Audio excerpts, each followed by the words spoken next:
1 Samuel capítulo 16, versículo 1 em diante, que diz assim a palavra de Deus: Então disse o Senhor a Samuel: Até quando terás dó de Saul, havendo eu rejeitado, para que não reine sobre Israel?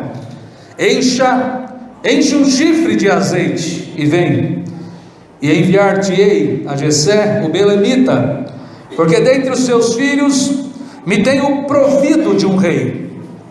Porém disse Samuel: Como irei eu? Pois ouvindo Saul me matará. Então disse o Senhor: Toma uma bezerra das vacas em tuas mãos e dize: Vim para sacrificar ao Senhor. E convidará Jessé ao sacrifício, e eu te farei saber o que hás de fazer, e ungir-me-ás a quem eu te disser. Fez, pois, Samuel o que dissera ao Senhor, e veio a Belém. Então os anciãos da cidade saíram ao encontro, tremendo, e disseram: De paz é a tua vinda? E disse ele: É de paz, vim sacrificar ao Senhor. Santificai-vos e vinde comigo ao sacrifício. E santificou ele a Jessé e a seus filhos, e os convidou ao sacrifício. E sucedeu que, entrando eles, viu a Eliabe, e disse: Certamente está perante o Senhor o seu ungido. Porém o Senhor disse a Samuel: Não atentes para a sua aparência, nem para a grandeza da sua estatura, porque eu o tenho rejeitado. Porque o Senhor não vê como vê o homem, pois o homem vê o que está diante dos olhos, porém o Senhor olha para o coração. Então chamou Jessé a Abinadab, e o fez passar diante de Samuel, o qual disse: Nem a este tem escolhido o Senhor. Então Jessé fez passar a Samã, porém disse: Tampouco a este tem escolhido o Senhor. Assim fez passar Jessé aos seus 7 filhos diante de Samuel. Porém Samuel disse a Jessé: O Senhor não tem escolhido a estes. Versículo 11: Disse mais Samuel a Jessé: Acabaram-se os moços? E disse: Ainda falta o menor, que está apacentando as ovelhas. Disse, pois, Samuel a Jessé: Manda chamá-lo, porquanto não nos assentaremos até que ele venha aqui. Então mandou chamá-lo e fê-lo entrar, e era ruivo e formoso de semblante e de presença, boa presença. E disse o Senhor: Levanta-te e unge-o, porque é este mesmo. Então Samuel tomou o chifre do azeite e ungiu-o no meio de seus irmãos. E desde aquele dia em diante, o Espírito do Senhor se apoderou de Davi. Então Samuel levantou e voltou para Ramá. Amém? Amém. Pode sentar, em nome de Jesus. O tema dessa palavra é conhecendo a Deus. E eu pergunto para você nessa noite: você conhece a Deus? Você conhece a Deus? Pergunta para quem está do seu lado: você conhece a Deus? Será que você conhece a Deus? Será que conhecemos o Deus que estamos servindo? Diz a Bíblia que uma vez o apóstolo Paulo passando na cidade de Atenas, e ele viu grandes monumentos em honra aos deuses gregos, uma abundância de imagens e de cultos, e de repente ele passa por um altar que não tinha uma imagem, não tinha nada, só estava escrito ao Deus desconhecido, e ele olha e fala: Olha, esse Deus que eu estou falando, o Deus desconhecido.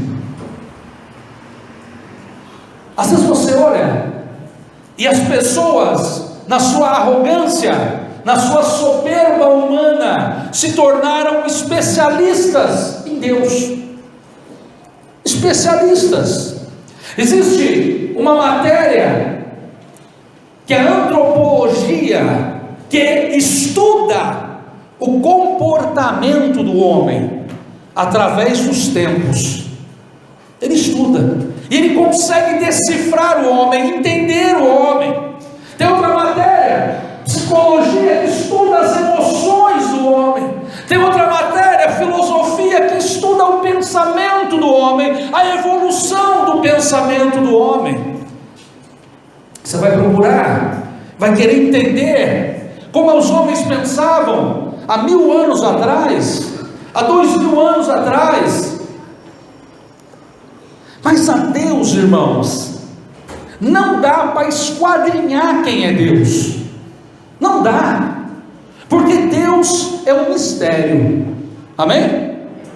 E eu e você, nós sabemos muito pouco, e mentiroso, ou enganado, ou enganador é aquele que diz que conhece e sabe muito de Deus. De Deus nós sabemos pouco, porque Deus é um mistério. Deus é um mistério. As pessoas, elas tentam entender a Deus da forma que se entende o homem. Eles tentam entender a Deus de uma forma antropológica. Não, Deus no passado se comportou dessa forma, e isso mudou o pensamento de Deus, e o homem se engana. E a gente fica pensando, irmãos, o que faz com que o homem, e na minha opinião é uma inspiração maligna, uma inspiração satânica, que coloca dentro da cabeça do homem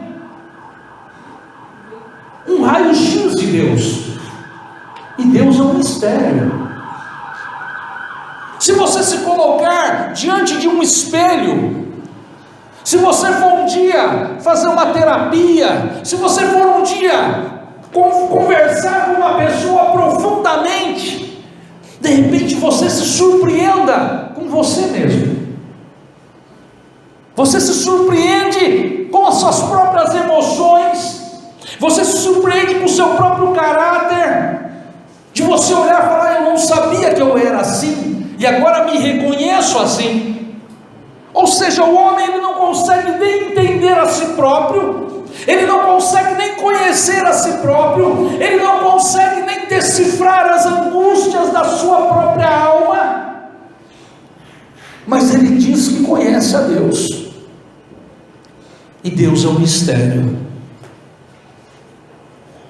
Através da Bíblia Sagrada, nós conseguimos arranhar a superfície do que significa Deus. Nós conseguimos ter uma noção, uma ideia de quem é Deus. E eu preciso, e você precisa conhecer esse Deus, para que você não seja enganado pelo homem, para que você não seja enganado por você mesmo, pelas suas próprias emoções, pelas suas próprias conclusões. A Bíblia nos dá algumas pistas de quem é Deus. Há uma briga no mundo, há guerras no mundo, porque alguém define Deus de uma forma e diz que é daquela forma, outro define Deus de uma outra forma. E o máximo que a gente pode falar sobre Deus não é definir, o máximo que a gente pode falar de Deus é conceituar. Eu tenho um conceito de Deus, não uma definição. Um dia nós vamos ter uma definição, porque o Senhor Jesus diz que vai ter um dia que será na glória, que nós o veremos como Ele é, que nós saberemos de verdade a complexidade de quem é Deus. Amém? E eu observando essa passagem, irmãos, que fala de Samuel, que fala de Davi, que fala de Jessé, que no capítulo 15 fala de Saul, o rei de Israel. Saul, o rei de Israel. Saul, o rei que foi colocado ali, escolhido pelo povo. E Saul, ele passa a ter um comportamento totalmente fora da vontade de Deus. Saul fazia o que ele queria. Saul não fazia o que Deus queria, o que Deus esperava. Saul fazia o que ele queria. Mas para o povo ele dizia que fazia a vontade de Deus, e quando dava tudo errado ele chamava Samuel, para que Samuel estivesse com ele, do lado dele, porque Samuel representava a presença de Deus, porque Samuel era extremamente respeitado em Israel. Então Saul fazia uma bobagem, chama Samuel, Samuel fica do meu lado pelo menos, e pela presença de Samuel o povo respeitava Saul, e Deus dá uma última ordem através de Samuel para Saul, e Saul não completa a ordem de Deus. Saul não completa. Saul completa a ordem de Deus 90%.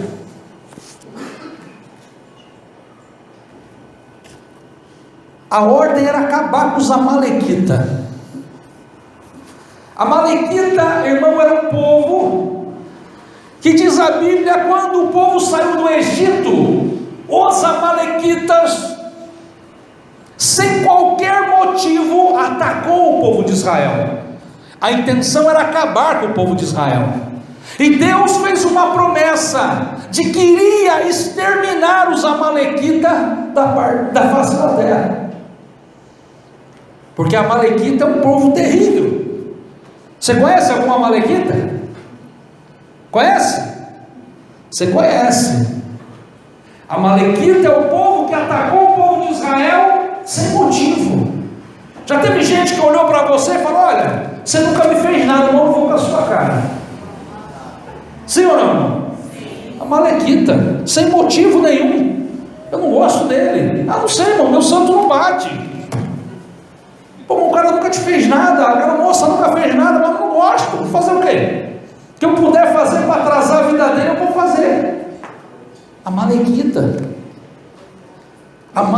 que não tem nada a ver com o povo de Deus. Às vezes nós caímos nessa inspiração satânica, às vezes dentro da igreja. Tem ou não tem, irmão? Ah, não sei, eu olho para cada irmão Marco, não gosto dele. Ah, não, eu tenho que ser o único gordo da igreja, negativo, não aceito concorrência. Já imaginou isso? Já imaginou isso, irmão? Não pode ser. Às vezes nós somos convencidos e agimos não como o povo de Deus, nós agimos como o povo inimigo de Deus. O povo amalequita estava pronto para ser exterminado. Saul acaba com o povo amalequita, deixa o rei Agag vivo, o seu rebanho vivo. E Samuel falou: meu filho, a ordem não era acabar com tudo. Como é que está o rei vivo? Não, sabe o que é? Eu deixei as vacas vivas aí porque vai ser sacrifício para Deus. Na verdade, ele cresceu o olho no rebanho de Agag e achou que era desperdício acabar com tudo aquilo. E Samuel fala para ele lá no capítulo 15, fala: meu filho, teu reino acabou, teu reino vai ser entregue para outra pessoa. Ah, Samuel, mas fica comigo. Acabou.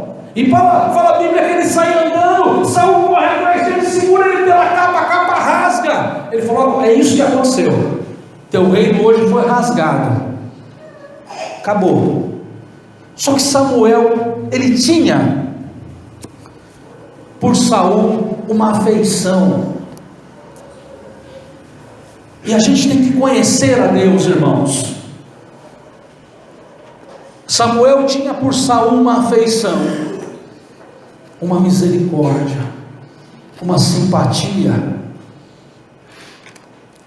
Diz aqui no capítulo 16, no versículo 1, ele fala: então disse o Senhor a Samuel: até quando terás dó de Saul? Até quando? Até quando você vai ter pena de Saul,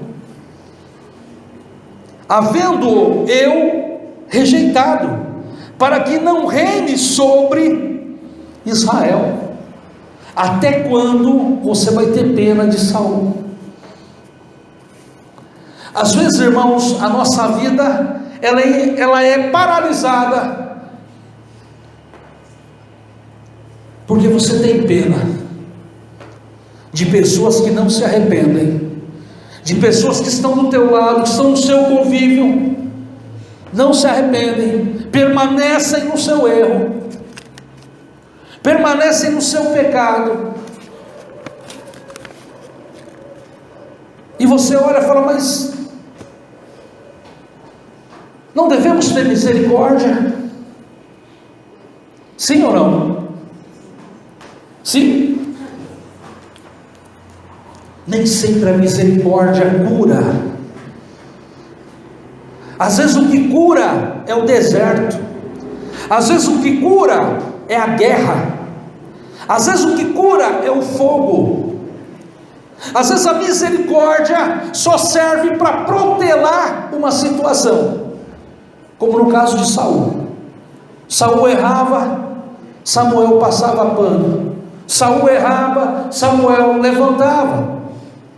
Até quando você vai ter pena de Saul?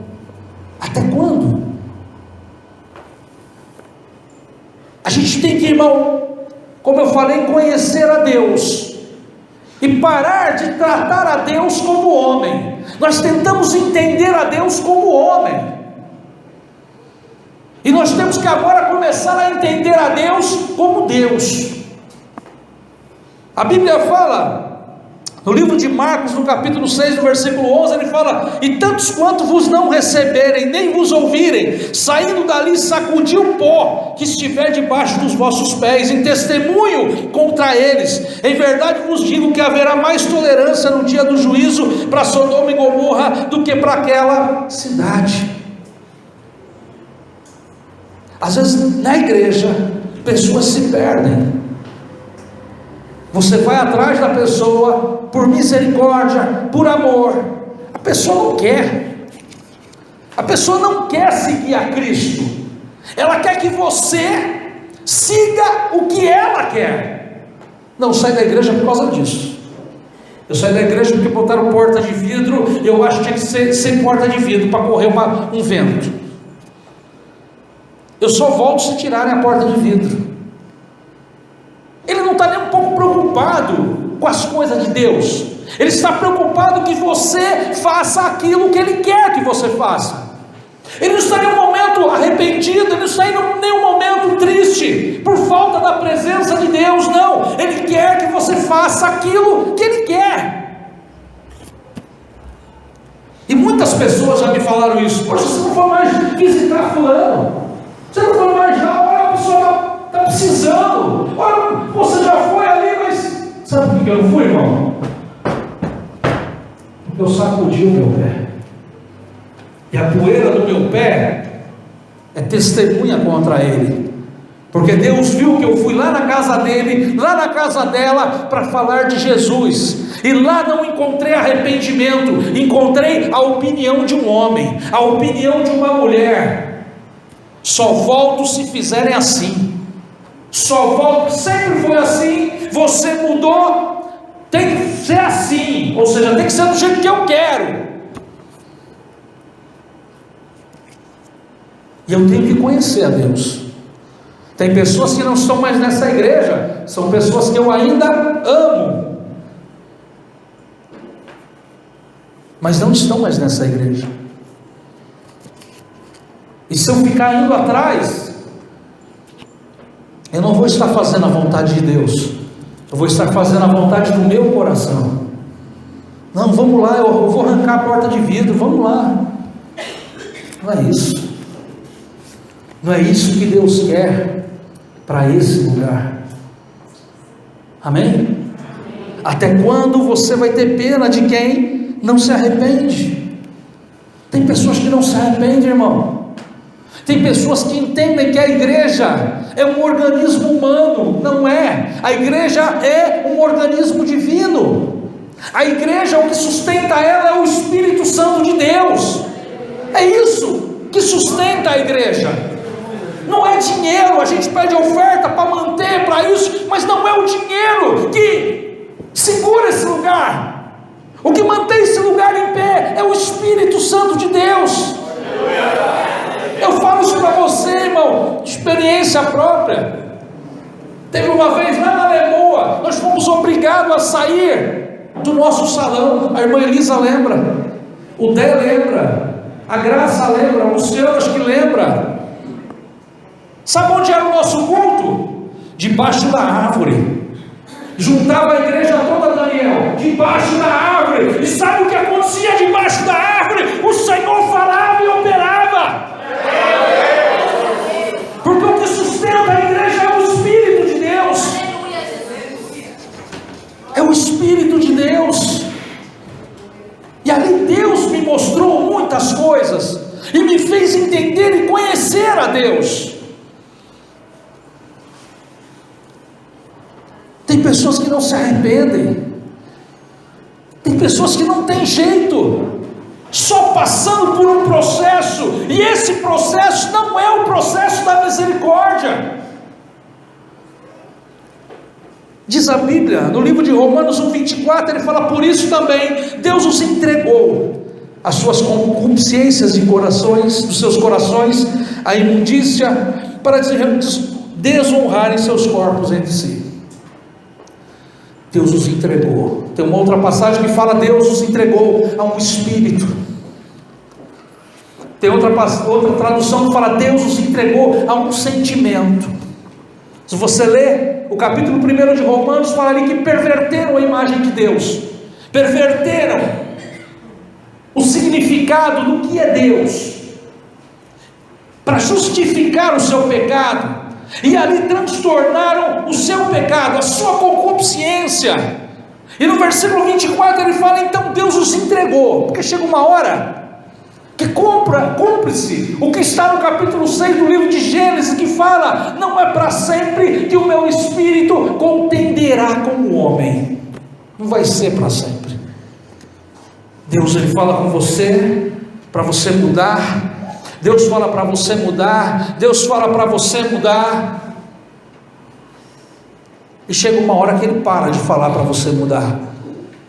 E o ruim é quando acontece isso. Romanos 1,24, de Deus te entregar. É isso que você quer? Você gosta de baixaria? Você gosta de vício? Você gosta de pecado? Então olha, estou te entregando agora para isso, para esse espírito, para esse sentimento. No capítulo 5 do livro de 1 Coríntios, no versículo 5, o apóstolo Paulo, tratando de um problema grave na igreja de Corinto, um homem irremediável, um homem que estava aprofundado no pecado. O apóstolo Paulo fala ali no versículo 5: seja esse tal entregue para Satanás, para a destruição da carne, para que o espírito seja salvo no dia do Senhor. Quem já ouviu esse versículo alguma vez? Eu preciso conhecer a Deus. Deus não é brincadeira, irmão. Deus não é um boboca, não. Que eu possa fazer o que eu quiser, a hora que eu puder. Quando eu puder eu faço. Pô, irmão, você sabe que você está errado, você sabe que você está indo. Mas eu peço perdão, está tudo certo, começo tudo de novo. Tinha um homem irremediável na igreja de Corinto. O apóstolo Paulo falou: não tem jeito, então hoje eu estou entregando esse cara para o diabo, eu estou entregando ele para Satanás hoje, para a carne dele ser destruída, para que pelo menos haja uma esperança do espírito dele ser salvo no dia do Senhor. Eu preciso conhecer a Deus. Amém? Eu vou pedir para você abrir no livro de Hebreus, no capítulo 10, no versículo 26.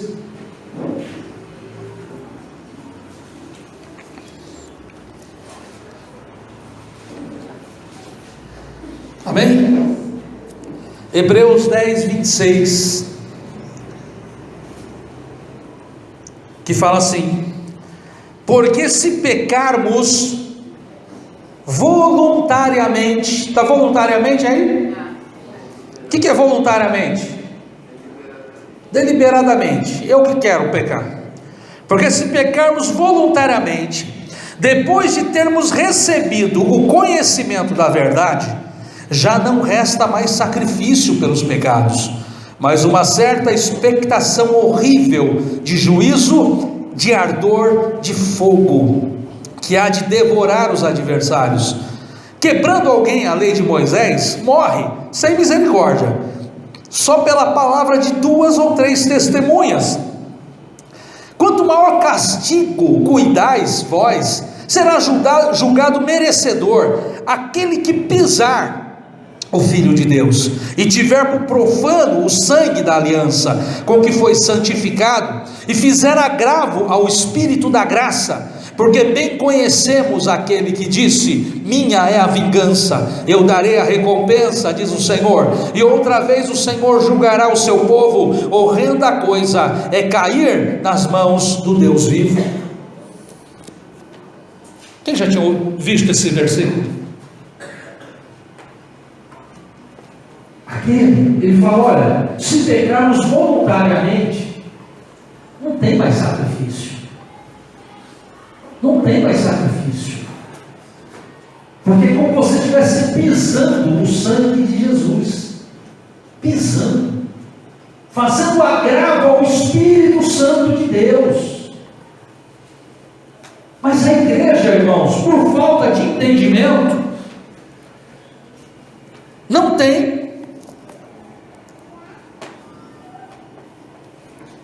tem tido essa consciência.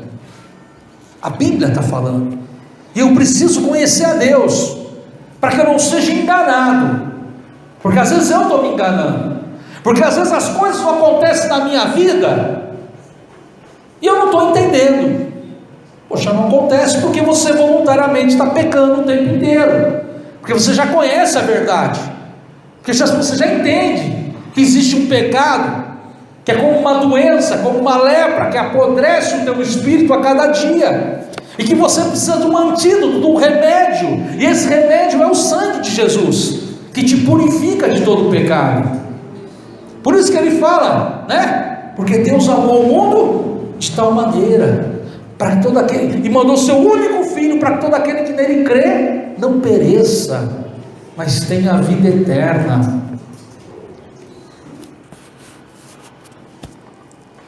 É complicado, irmãos. Tem coisas que acontecem e a gente não entende. Eu conheci um moço uma vez chamado Fabiano, numa outra igreja que eu congreguei. O Fabiano era do grupo dos jovens, cantava, orava, participava. O Fabiano desviou da igreja. Desviou por causa disso. O acúmulo vai acumulando. Vai acumulando, vai acumulando, vai acumulando. De repente, aquele camarada dentro da igreja é só uma capa, dentro da igreja é só um corpo. Vai acumulando, e chega uma hora que não faz mais sentido estar na igreja, e ele foi embora. Passado uns 6 meses, a notícia: roubaram a igreja. Roubaram a igreja. Estava o pessoal ensaiando, chegou para ensaiar, cadê os instrumentos? Cadê a caixa de som? E procura, aí alguém olha, pô, a caixa de som parece estar no telhado. Alguém entrou por cima, foi tirando as coisas e pondo no telhado. Foi botar no telhado porque colocaram no telhado para depois voltar e pegar. E os irmãos esperaram. Adivinha quem tinha roubado a igreja?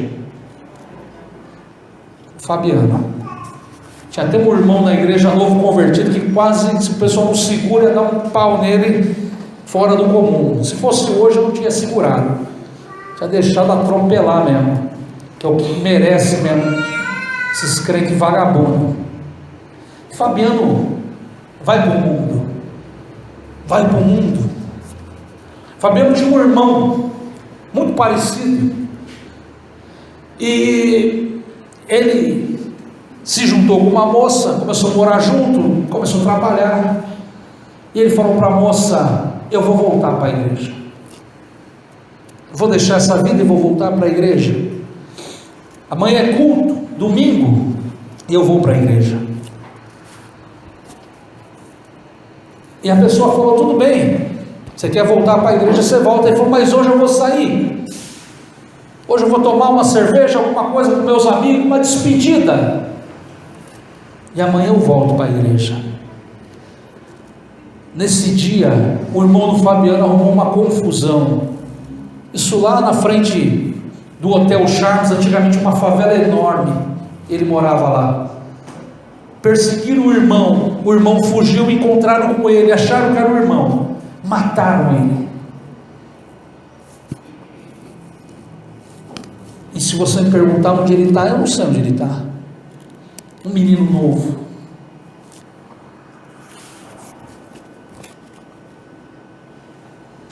Porque o pecado está aí, irmão. O pecado ele está aí para destruir. Amém? Ele fala: até quando você vai ter dó? Até quando você vai ter pena de Saul? Eu já desprezei. Eu já desprezei Saul. Aí ele fala: enche o teu vaso de azeite e vem. E o que eu quero falar para você nessa noite também é isso. O meu tempo e o teu tempo hoje é nos encher do azeite de Deus. É nos encher do azeite de Deus. A Bíblia fala, o Senhor Jesus, ele fala no livro de Atos, no capítulo 1, no versículo 4, ele fala: olha, fique em Jerusalém até se cumprir a promessa, até vocês serem revestidos de poder, e daí vocês vão ser minhas testemunhas, tanto em Jerusalém, Samaria, toda a Judeia, até os confins da terra. Irmão, a coisa não está dando certo, você sente que o pecado está te dominando, você sente que você está enfraquecendo, você sente que você está caindo, você sente que sentimentos estão te dominando. Olha, a palavra para você nessa noite é: encha o teu vaso de azeite, se encha da presença de Deus, que o Senhor quer reviver ou reavivar você nessa noite. Deus quer reavivar você nessa noite. Às vezes você olha e fala: irmão, eu quero me encher de Deus, irmão, não quero desviar não, eu não quero ser entregue a esse espírito maligno que me atormenta, a esse sentimento, eu não quero, mas sabe o que acontece, irmão? Eu estou passando por tanta dificuldade, eu estou passando por tanta luta, eu estou endividado, eu estou com um problema na minha casa, eu estou com um problema de saúde, eu estou com um problema no meu emprego. Olha, a Bíblia fala no livro de Atos, no capítulo 7, no versículo 55, a morte de Estevão, as pessoas apedrejando Estevão, e diz a Bíblia, no versículo 55, mas ele, estando cheio do Espírito Santo, fixando os olhos no céu, viu a glória de Deus, a Jesus que estava à direita de Deus, e disse: eis que eu vejo os céus abertos, e o Filho do Homem que está em pé, na mão direita de Deus. A pedrada comeram em cima de Estevão, mas ele cheio do Espírito Santo. Eu falo para você, querido, você não tem desculpa na tua luta. Se você encher o teu vaso nessa noite do Espírito de Deus, você não vai ver luta, você não vai ver guerra, você vai ver o céu aberto, você vai ver Jesus ao lado do trono de Deus. Glória a Deus. O remédio para a tua dor é você estar cheio. O remédio da tua dificuldade é você estar cheio. O que vai fazer você ser liberto do teu vício, do teu pecado, é você estar cheio do Espírito de Deus, cheio, buscando a presença dele lá na sua casa. Como o Ailton falou aqui no começo, não é só aqui no culto, é lá na sua casa. Não adianta aqui no culto estar dando glória a Deus, e lá na tua casa você está mandando todo mundo para tudo quanto é lugar. Não adianta. É lá na tua casa, é lá no teu trabalho, você se enchendo do Espírito de Deus, e Ele falando com você. Amém? Ele falando com você. Ele fala no versículo 1 ainda: enche o teu vaso de azeite e vem, eu enviar-te-ei a Jessé, o belemita, porque dentre os filhos me tenho provido de um rei. Deus já tinha escolhido Davi como rei. Deus já tinha escolhido. No livro de Samuel, no capítulo 17, no versículo 34, fala assim: então disse Davi a Saul, teu servo apacentava as ovelhas do seu pai, e quando vinha um leão e um urso, e tomava uma ovelha do rebanho, eu saía após ele, e o feria, e livrava-a da sua boca, e quando ele se levantava contra mim, lançava-lhe mão da barba, e o feria, e o matava. Assim feria o teu servo o leão, como o urso, assim será este incircunciso filisteu, como um deles, porquanto afrontou os exércitos do Deus vivo. Conhecendo a Deus, a Bíblia fala que Deus vai destruir a humanidade toda, mas Ele passa os olhos na terra, Ele acha graça em quem? Deus ia destruir a terra com um dilúvio, Ele acha graça em quem? Noé. Noé fez Deus mudar os seus planos. Noé, ele olhou e viu graça em Noé. Quando Davi conta esse testemunho, ele não tinha sido ungido rei ainda, ele não havia tido seu encontro com Samuel ainda, mas ele já se comportava como um rei, ele já se comportava. Deus olhando, vendo a decepção que era Saul, e falou: eu preciso arrumar alguém para liderar esse povo, eu preciso arranjar um rei. Ele começa a olhar no meio do povo de Israel, e ele vê alguém diferente. Ele vê Davi. Davi já se comportava como rei. E eu pergunto para você, como você tem se comportado? Um rei, uma rainha, teoricamente, são pessoas que servem de exemplo de justiça, de sabedoria, de inteligência. São pessoas que as pessoas olham com admiração, porque são diferentes. São pessoas que são ensinadas desde criança para serem diferentes. Eu pergunto para você, como é que você tem se comportado? Não, irmão, um dia eu vou mudar. Um dia, sabe, Deus vai me pegar aqui, entendeu? Eu vou ser um dia, quando eu for diácono da igreja, sabe, eu vou mudar. Quando eu for um dia um presbítero, um pastor da igreja, um missionário da igreja, aí eu vou mudar. Aí você vai ver, eu vou arrebentar.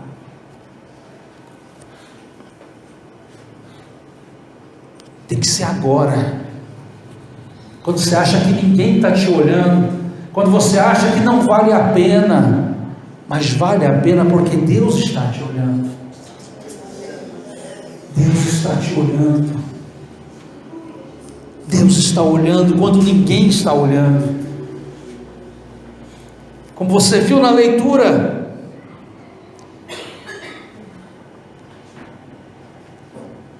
se apresentava os filhos de Jessé, os 7 homens altos, bonitos, fortes, enganaram até Samuel. Samuel, com certeza, esse daí, ó, é esse mesmo. E Deus falava: não é esse, porque eu não olho como o homem vê, eu olho para o coração. Você tem se comportado como, irmão? Você tem se comportado como rei, como rainha? Ou você tem se comportado como um vassalo qualquer? Eu não sou nada mesmo, eu não tenho compromisso com nada mesmo. Como você tem se comportado, irmão? Porque uma coisa eu sei, Deus está nos olhando. Amém? Deus está nos olhando. Eu vou dar um pulo aqui para dar tempo.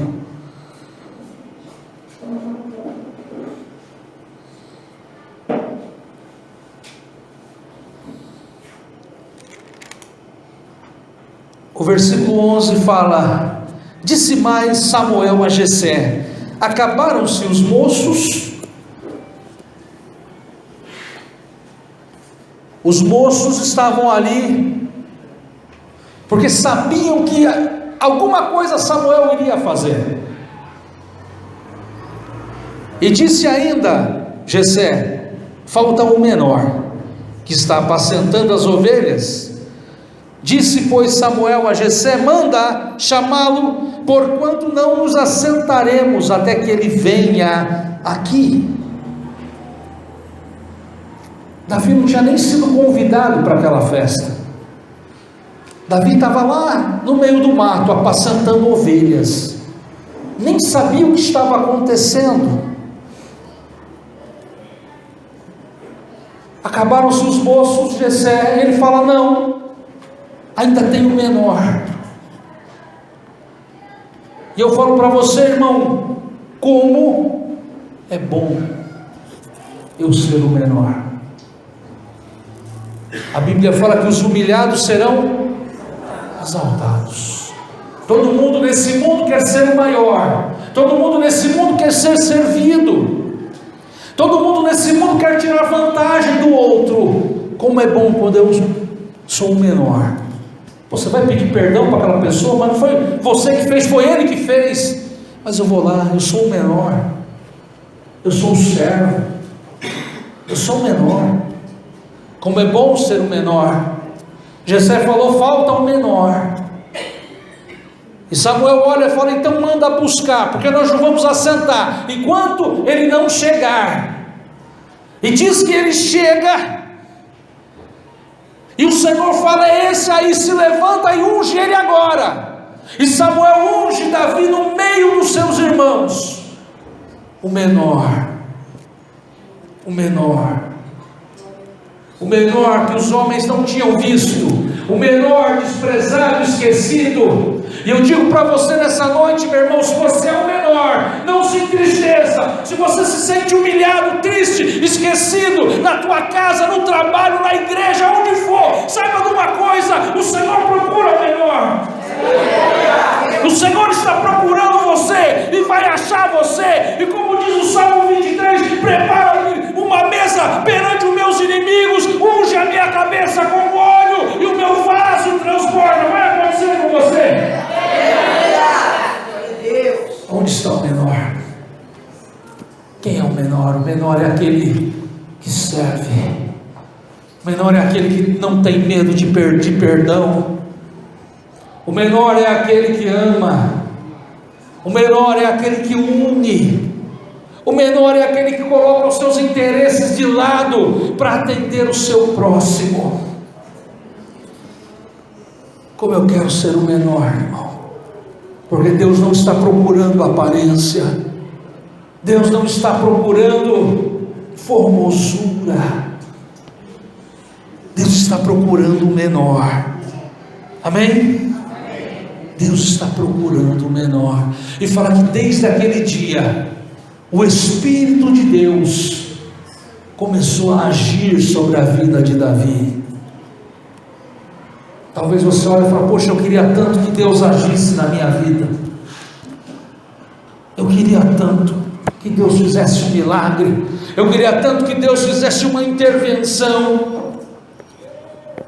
Seja o menor. Amém? Seja o menor. Pega teu orgulho, pega teus títulos, joga tudo fora. Seja o menor. Não tenha medo de abraçar, não tenha medo de pedir perdão, não tenha medo de unir. Fala: irmão, o que falta aí para a gente ter comunhão? Irmão, você não gosta, eu vou mudar, irmão. Tenha paciência comigo, eu vou mudar. Eu sou teu servo. O Senhor está procurando pessoas assim. Amém? Curva a tua cabeça, vamos orar. Vamos orar, vamos falar com esse Deus